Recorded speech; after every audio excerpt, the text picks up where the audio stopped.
This ever happened to you? One day you have a luscious looking lemongrass plant, and then about 6 months later it's sad and pathetic and looks like this. So what happens is the lemongrass puts out a ton of leaves, and it also multiplies. So here's a plant, here's a plant, here's a plant, there's a plant.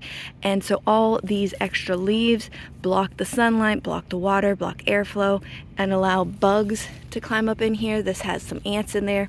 So basically it's just slowly killing the plant.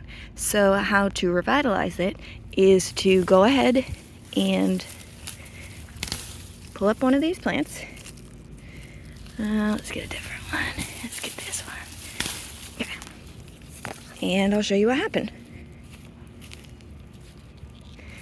Okay, so lemongrass, it started out in the soil about here, but then as it grows, it keeps going up, up, up.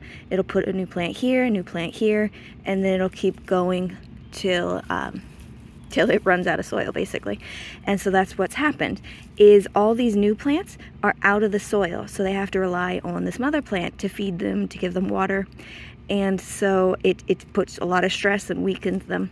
So to fix that, I'm gonna cut off some of these roots right here, because unless you want to put the soil all the way up to here, you could do that too. But I'm gonna cut off a little bit of the roots and definitely cut off all these dead leaves.